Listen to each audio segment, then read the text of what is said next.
Lawrence, Larry the Chopper, Devol is less well-known than, say, Pretty Boy Floyd or Babyface Nelson, but was no less violent or vicious. Absolutely cold-blooded and criminally minded, Devol murdered at least 11 people, probably more. Not content with the murders of at least 5 citizens, he murdered at least 6 law enforcement officers in Iowa, Missouri, Kansas, and Oklahoma. Any of those states would have happily executed him. Devol also worked with some of the most notorious felons of his time. At different points in his bloody career, he robbed and killed beside Frank Jelly Nash, Vern Miller, Harvey Bailey, the Barker brothers, Alvin Creepy Karpus, Thomas Holden, Francis Keating, Bill Lapland, Willie Weaver, Earl Christman, Jess Doyle, Eddie Fitzgerald, Harry Morris and Al Johnson. Few of them survived the crime wave of the late 1920s and early 1930s. Devol was no exception to that rule. He only lasted longer, stole less money and killed more people than most of them. If he had been taken alive, Devol would have faced the gallows in Iowa, Missouri and Kansas and the electric chair in Oklahoma. If the federal authorities had caught him, Devol would likely have died by the rope or method of whichever state his trial was held. They did not take him alive, nor is that remotely surprising. Devol was a committed gangster who fully accepted his eventual fate, which was probably a final shootout or a date with the hangman. As we shall see, neither prospect deterred him in the slightest. He was born in Belpre, Ohio on November 17, 1903, spending much of his childhood in Oklahoma. By 1924, he had already earned a reputation as an incorrigible criminal and went to a reform school before his 12th birthday. Segregation was still the order of the day, so the Oklahoma State Training School for White Boys became his temporary home. It did nothing to curb his criminal behavior. It's often said that penal institutions can be universités of crime, where the bad get worse.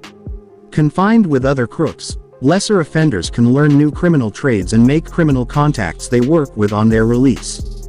Devol conformed to that stereotype. After his release, he joined a gang of local crooks known in Tulsa as the Central Park Gang. Before long, he had graduated to major league crime, specifically bank robbery. Vinton, Iowa would play host to Devol's first bank robbery when he arrived with Eddie Fitzgerald, Harry Morris and Harvey Bailey. In time, Bailey would rise to become one of America's most successful bank robbers and escape artists.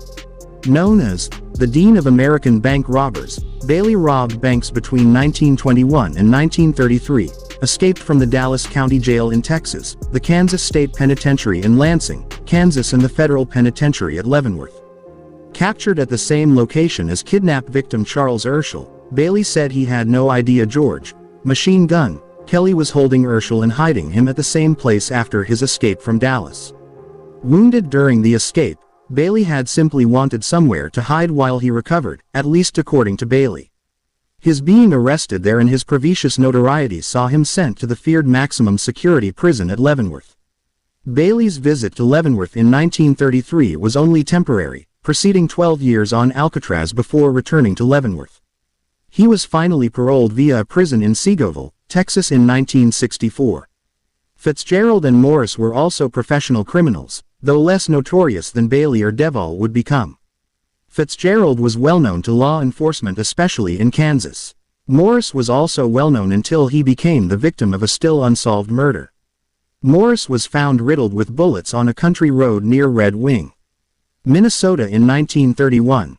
A racketeer and safe cracker as well as a bank robber, he died a death typical for gangsters of his time.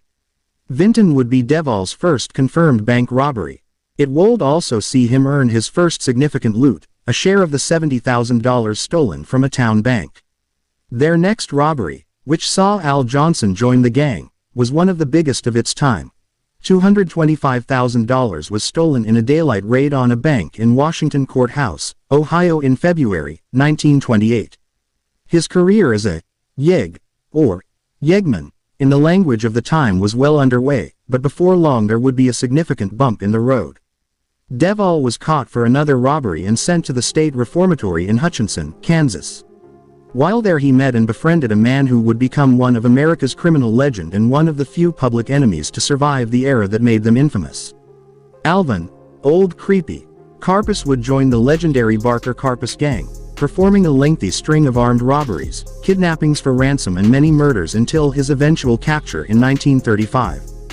By the time he died in Torremolinos, Spain in 1979, Carpus would have been officially listed as public enemy number 1, and served more time on Alcatraz than any other convict. He was probably the only American convict to personally know Al Capone, Babyface, Nelson, and a young criminal he taught to play guitar, a certain Charles Manson. Every bit as violent and ruthless as Carpus and the rest of the Barker gang, Devol seems to have drifted more into obscurity compared to the likes of Carpus, Bailey, Dillinger, Nash, and other big league Depression desperados. In December 1932, the Barker gang concocted a dangerous plot to rob a bank in Minneapolis. Ma Barker pleaded with her boys to be careful. Her instincts told her the plan was flawed. She complained of heart palpitations. The gang member she treated as an adopted son, Alvin Carpus, also had bad premonitions. I left all my money home, I left my jewelry home, I left all my identification, even the phony identification that I carried, because there wasn't a least bit of doubt in my mind we were going to have trouble in that place. The Third Northwestern National Bank in Minneapolis was a bad place to rob. It was located on a busy intersection and had large single-paned windows. But the gang, spurred on by their greed and recklessness, went ahead with the plot. Earl Patch was a young bookkeeper working at the bank on December 16th, 1932. They were pros. They knew what they were doing. They knew the layout of the bank. They knew just what to do, where to go, who to take care of, and the important thing was to get that safe open. Well, Freddie Barker was running the show, and he leaped over the officer's desk and rolled over the top of this barrier. And he got the assistant cashier and he told him to open that vault. Well, the first time, he twisted the dial and he missed. And Freddie jammed the gun in his ribs and he said, "Buddy, don't let it happen again." Unfortunately, one of the bank clerks who was pistol whipped by the Barker Carpus gang pressed the button that brought the police to the bank. A squad car with officers Ira Evans and Leo Gorski arrived at the scene in minutes. Waiting for them was one of the gang's vicious gunmen, Larry Devol. As they got out of their police car, Larry the Chopper Devol, with a tripod set-up machine gun, blew out the windows, fired directly into the officers. One took 10 bullets directly into the body, died instantly. The other died within a day or two, mortally wounded. It was a bloody, terrible shootout, and it was just the kind of machine gun-filled, violence-filled bank robbery that the Barker Carpus gang loved, and other gangs like the John Dillinger gang tried to avoid. The bank was shot to pieces as the gang fled with nearly $125,000 in cash and securities. While they were changing license plates outside Minneapolis, a curious motorist named Oscar Erickson had the misfortune of crossing paths with the Barkers. Fred Barker opened up on Erickson with a Tommy gun, killing him. The Barkers came to be known as the Blasters, and this was very appropriate because they were completely careless and had a complete disregard for human life. Even Kelly, a second-string villain at best and called Pop Gun Kelly by other Alcatraz convicts, has received more notice than Devol. Then as now, Kelly's reputation far exceeds his criminal ability. Devol's reputation, on the other hand, was no mirage. Far from it. Carpus and Devol did not stay at Hutchinson for very long, certainly not long enough for the law's liking, anyway. They escaped in March of 1929, heading for Oklahoma via Colorado in a stolen car. Devol's liberty lasted only until he was caught and returned to Hutchinson. When he was paroled, he immediately rejoined Carpus and their outlaws for a string of robberies in Oklahoma and Kansas, where they were both arrested in Kansas City in March of 1930.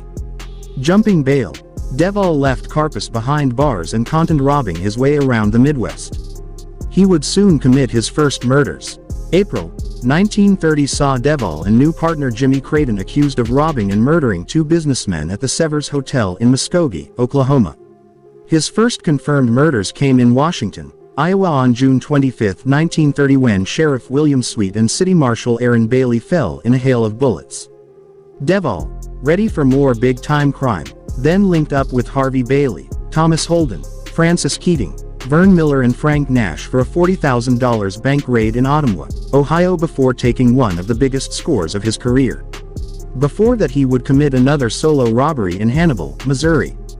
The very next day he was in Kirksville, Missouri when two police officers challenged him. Devol had no intention of coming, quietly or otherwise. He promptly murdered Officer John Rose and wounded Officer George Scriven. Another two shootings were to his discredit, one of them fatal. By now, Devol's fate was sealed. He was almost certainly doomed to die young at the hands of the law, a posse or the executioner. There was no turning back and he knew it. Arriving in the notorious criminal haven of St. Paul, Minnesota in December of 1931, Devol needed shelter and support. St. Paul provided sanctuary from the law. Support came from his new partners in crime, the terrifying Barker Karpus gang. Seemingly, Old Creepy bore no grudges over Devol's bailing out on him in Kansas City. The gang could always use an extra gun and Devol was, in criminal terms, utterly reliable. If any of the gang had any scruples about cold-blooded murder, it certainly was not Larry the Chopper. With the Barkers and Old Creepy, Devol was about to embark upon the most lucrative phase of his criminal career. It would also be the last. The Barker Karpus gang was composed mainly of Karpus and the Barker brothers. Arthur, Doc Barker, Fred Barker and Lloyd Barker, often accompanied by Volney Davis. Their brother Herman was already dead, having shot himself in Wichita, Kansas in August 1927 to evade capture. It was said, though never confirmed, that Herman and Lloyd has also been involved with Tulsa's Central Park gang, where Devol had graduated from small-timer to Maho League gangster. Fred had known Karpus since serving time with him at the Kansas State Prison. Before his untimely death, Herman had also been involved with the notorious Kimes Terrell gang, and the roadblock where Herman died was set up to catch the Kimes Terrell gang after they murdered Wichita lawman J.E. Marshall. Herman was the first Barker to fall prey to law enforcement. It would be some years and many deaths later before the last Barker brother finally came to grief. Aside from the regulars, others flitted in and out on an ad hoc basis. They included Harvey Bailey, Bill, Lapland Willie, Weaver, Fred, Creepy, Hunter, Jess Doyle, Earl Christman, former Capone Triggerman George, Shotgun, Ziegler aka Fred Getz, Vern Miller, William Harrison, Brian Bolton and Russell Gibson. All told, some 25 felons passed through the Barker gang's ranks in the few years of its existence. Some were killed by law enforcement, many ended up in prison, and some were even murdered by the gang itself. Between them they accounted for far more than 25 murders and countless robberies and kidnappings. 1932 was a busy year for Devol and his new playmates. In January, Lloyd Barker found himself in Leavenworth. Ma Barker's lover A.W. Dunlap was found dead at Lake Franstead, Minnesota. Fred Barker and Alvin Karpus murdered him for suspected informing. June 17 saw Karpus, Fred Barker, Harvey Bailey and two others rob a bank in Fort Scott, Arkansas, and another at Concordia, Kansas the next month. Their next job in Wapion, North Dakota was disappointing by comparison, netting only $6,900. Caught and convicted for the Fort Scott robbery, Bailey drew a lengthy sentence and his defense lawyer J. Earl Smith was murdered by the gang in August. Having paid him well, the gang were less than pleased. Smith paid the price for failing to win an unwinnable case. The Concordia Bank was robbed again in August by Devol, Karpus, Fred Barker, Jess Doyle and Earl Christman, losing over $250,000 in cash and bonds. They had already robbed the Second National Bank in Beloit, Wisconsin once, but a second raid netted another $50,000 for the gang's coffers. With Arthur, Doc Barker released from prison in August, December of 1932 saw a raid on the Third Northwestern National Bank in Minneapolis, Minnesota. Police officers Ira Leon Evans and Leo Gorski were murdered along with an innocent bystander. Wounded in the shootout and captured at the scene, Devol found himself serving a life sentence in the Minnesota State Prison at Stillwater. He was lucky. Minnesota had no death penalty and could have extradited him to a state that did, but chose not to. He was luckier still to be certified and transferred from Stillwater to the less secure St. Peter Hospital for the criminally insane. His luck held there as well, joining 15 other inmates in a successful mass escape on June 6, 1936. The gang lay quiet until April of 1933 when a bank in Fairbury, Nebraska felt their fury. June saw one of the gang's biggest crimes, the kidnapping of brewer William Ham.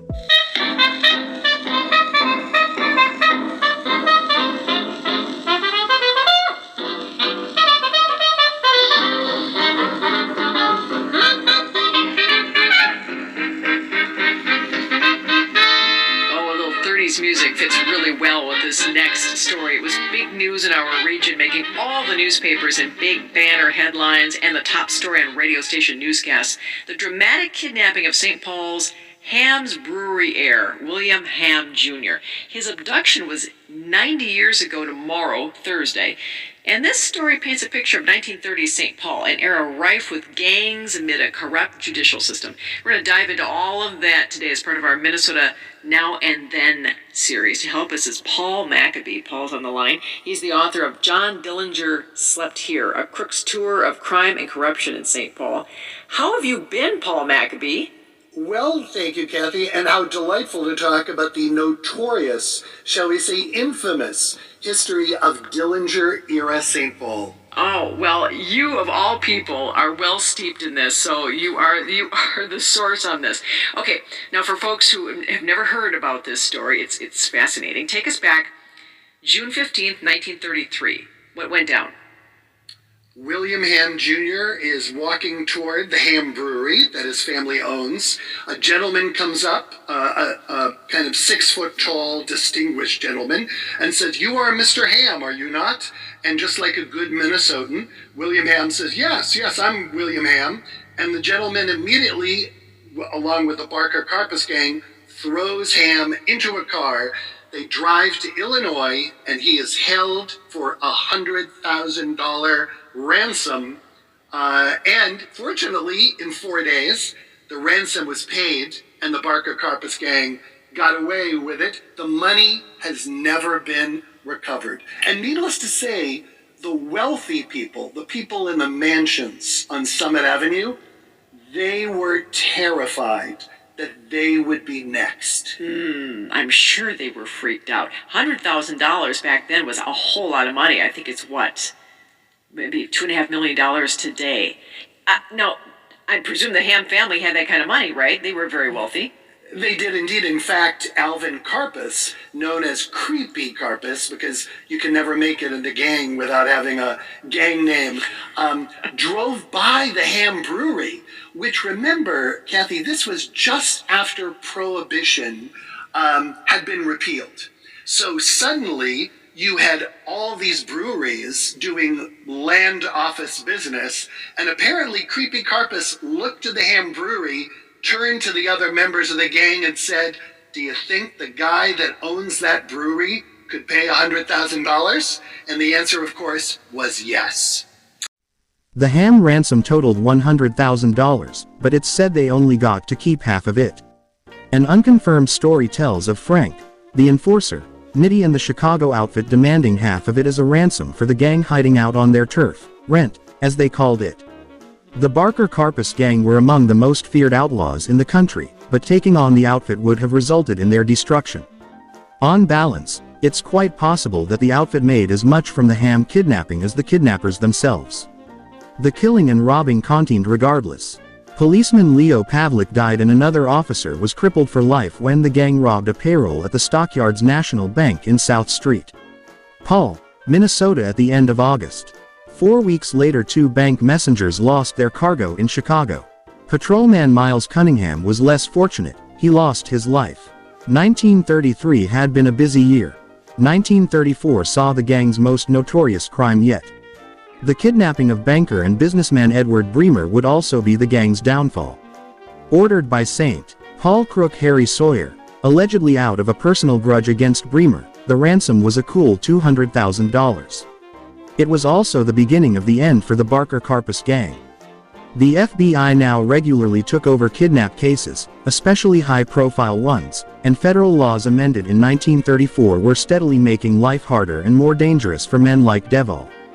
The irony was that, for all the crimes he had committed, Devol was not part of the Bremer affair. It was done by Karpus, Fred and Arthur Barker, George, Shotgun, Ziegler and Volney Davis. The FBI was in its infancy and Director J.